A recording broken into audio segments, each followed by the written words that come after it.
Friends, welcome to Niranjan kitchen. வாங்க, இன்றைக்கி சிம்பிளாக சூப்பராக ஒரு காளான் குழம்பு தான் பார்க்க போகிறோம். இட்லி, தோசை, சப்பாத்தி எல்லாத்துக்குமே ஹைலைட்டான ஒரு சூப்பரான ஒரு காளான் குழம்பு பார்த்துடலாமா?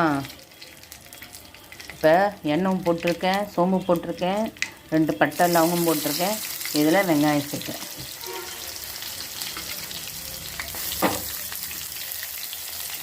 நம்ம வெங்காயம் வதங்க தேவையான உப்பு சேர்த்துக்கலாம். குழம்பு தேவையான உப்பு பேசி எடுத்துடும். இப்போ உப்பு சேர்த்தாச்சு. இப்போ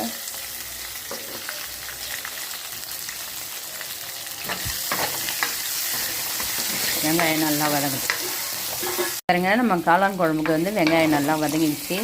இந்த ஸ்டேஜில் நம்ம இதுக்கு தக்காளி சேர்க்கணும். தக்காளி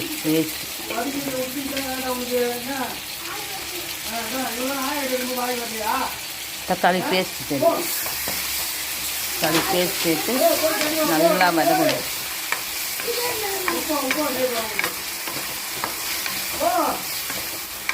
தக்காளி பேஸ்ட் சேர்த்து நம்ம காளான் குழம்புக்கு நல்லா வதங்கணும். இப்போ பாருங்கள், நம்ம தக்காளி நல்லா வதங்கிடுச்சு. நம்ம காளான் சேர்த்து ஒரு வதக்குறோம். இப்போ பாருங்கள், நம்ம காளான் நல்லா வதங்கிடுச்சு. இந்த ஸ்டேஜில் ஒரே ஒரு ஸ்பூன் மிளகாப்பொடி சேர்த்துக்கிறேன். 1 ஸ்பூன் மிளகாப்பொடி சேர்த்துக்கிறேன். இந்த கரண்ட் இது வர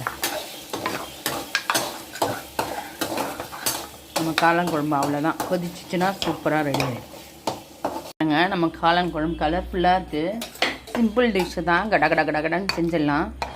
நமக்கு சிக்கன் டேஸ்ட்டில் இருக்கும். இந்த குழம்பு கொஞ்சம் தண்ணியாக இருக்குது. கொதிச்சிச்சுன்னா நம்ம கரெக்டாக வந்துடும். கன்சிடர்ஸ்